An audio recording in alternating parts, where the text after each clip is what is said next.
So I have read a lot of really good books in 2026, but these are the books or the series that have completely overtaken my brain. A few of these are popular, but several of these books, I don't understand why more people aren't talking about them. So get cozy, hit subscribe, and grab a drink.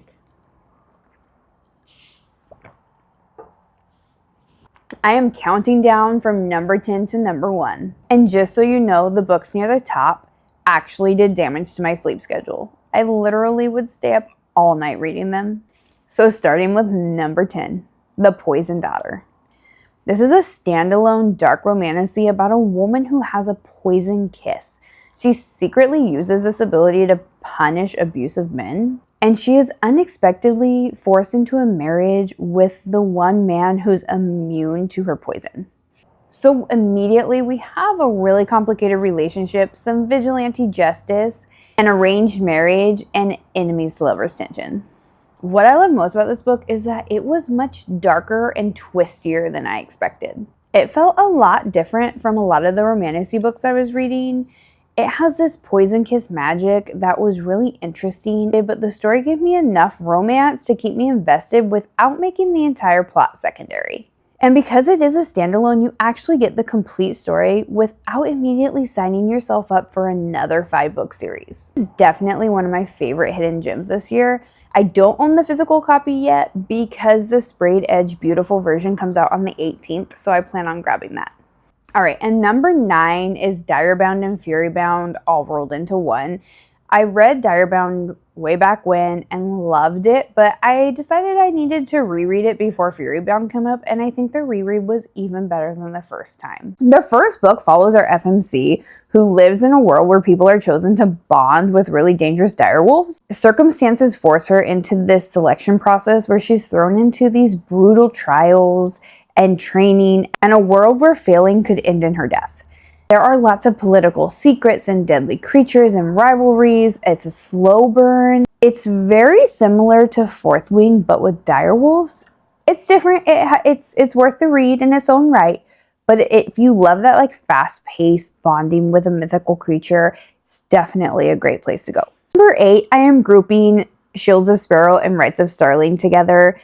Shield of Sparrows follows a princess who has spent most of her life overlooked and underestimated. She's drawn into this dangerous political arrangement and sent away from everything she knows, where she has to navigate this unfamiliar kingdom and a man that she absolutely doesn't know if she trusts or not.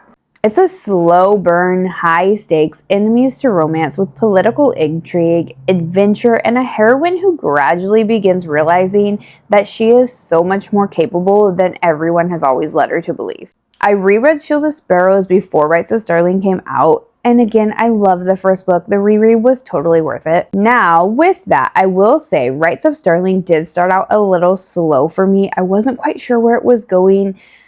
It took me a minute to get through that first half or so, but then when I got to the ending, it all made sense, and I understood why it was written the way it was. I think it was a lot of setup for book 3, and knowing how it ended, it had me sobbing, and I'm just really excited for book 3. I think the setup from this Rites of Starling book is going to be worth it when we get there. At number 7 is Starside. This world was divided hundreds of years ago after a brutal war. Starside is home to magic and immortals, and then Stormside is where the ordinary humans live, and they struggle for whatever fragments of magic they can get.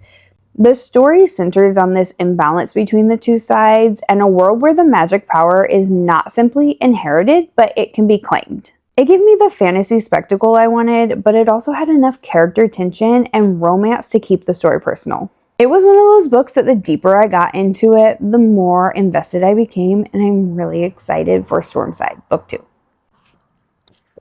Number 6 is the Heartstring Duet, Crown Me Dead and Crown Me Yours. This is a dark fantasy romance involving a woman born into poverty who becomes trapped in this deadly royal arrangement. She is brought into a world of crowns and curses and betrayal and violence, and the men who don't know whether they see her as a tool or a threat. The basic promise of the first book is there in the tagline: wed him, bed him, and slit his throat. So this is not a sweet, gentle romance. It's dark, it's messy, it's dramatic, and it has very morally questionable choices. I'm grouping the books together because you really need to read them as one to get the complete story. Crown Me Dead sets up the darkness, the curse, the relationships, and that almost hopeless feeling surrounding all these characters. And then Crown Me Yours takes everything established in book one and gives that emotional side of the story with much more room to develop. The ending is so sob-worthy. I binged these because I had to know how everything came together. The characters are not always easy, the relationships are complicated, and the entire duet has this dark, almost fairy tale quality to it. It's intense, emotional, and definitely not for everyone, so make sure to check your triggers. And number 5 is Conform. This is a dystopian romance set in a society where humanity has been pushed close to extinction and individual roles are really controlled. Our main character has essentially one path available to her, and she's expected to become a mother and fulfill this role society has assigned to her. The deeper that she becomes with the people who hold power, the more she begins questioning the system and its history and everything she's been taught about what humanity needs in order to survive. The book is very unique, and that's the main reason it stayed with me. There are definitely familiar dystopian elements, the strict social control, reproductive expectations, political power, rebellion, but the way the world and relationships are constructed felt different from the other books that I've been reading. It gave me that feeling I used to get from classic dystopian stories where you're constantly asking which parts of the system are necessary and which parts are propaganda and who's actually benefiting from all the rules. The romance is complicated, the characters have competing loyalties, and I spent a lot of the book trying to decide who I trusted. It was bingeable, it was tense, and unlike anything else on this list. At number 4 is Daggermouth. This is another dystopian fantasy romance set in a corrupt surveillance state ruled by the masked elite. Our main character is a mercenary who was raised to kill. She's sent to assassinate the president's son, but when the attempt fails, she ends up trapped inside the most powerful, corrupt part of the city. She's forced into a marriage to the exact man she was supposed to kill. So we have really true enemies to lovers, forced marriage, political corruption, the heroine who is absolutely not invested in quietly accepting her new role. The world feels brutal and angry, and the story has so much emotion underneath it.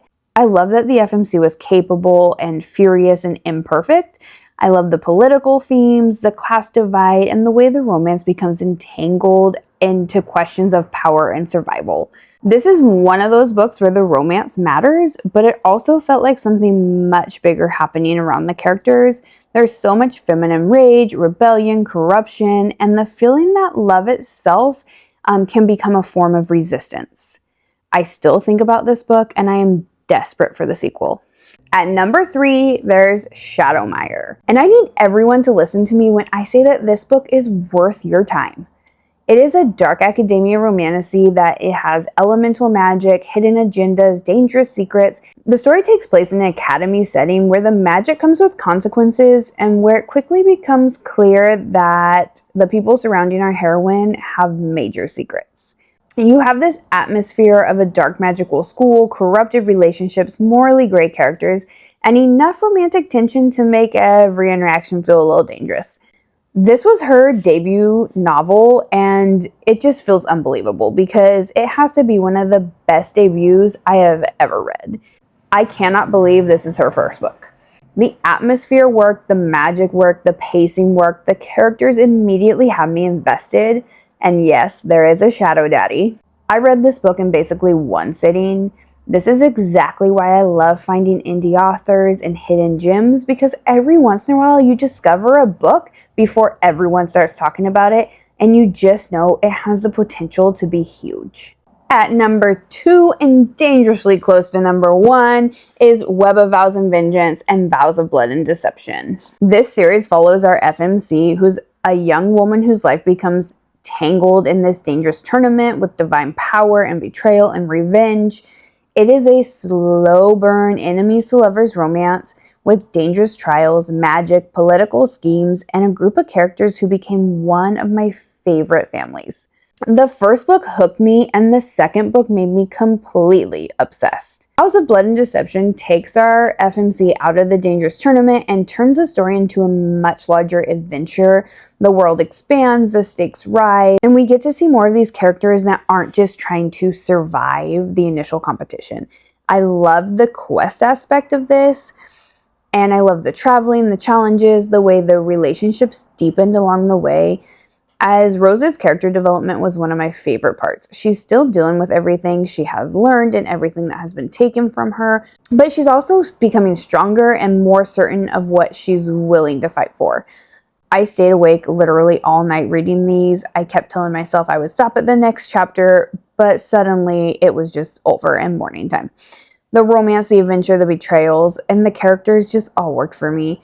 This is currently one of the series that I am recommending all the time, and it came extremely close to taking my number one spot. And my number one book of 2026 so far is Because I Killed Him. This is set in a futuristic dystopian world with like glamour and decadence of the 1920s. Our main character is a low citizen and a fencing prodigy, and she lost the legal right to carry weapons when she killed a high citizen. But because the victim came from a powerful family, the courts erased his death in order to protect the family's reputation, and now she is legally defenseless and enrolled at this Grandmaster University, which is an elite institution where wealthy students can protect their reputations at any cost and settle their conflicts through deadly duels. She is surrounded by people with more money, more power, and more legal protection than she will ever have. This book completely consumed me.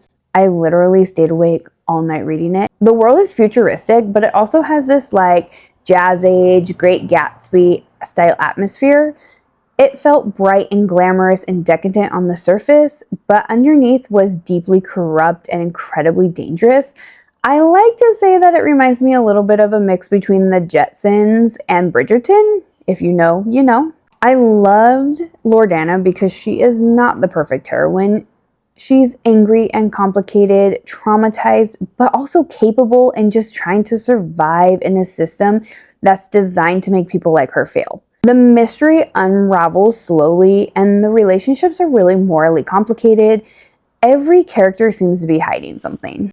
It has political intrigue, deadly duels, found family, forbidden romance, and characters who constantly make you question what they're willing to do to keep their position.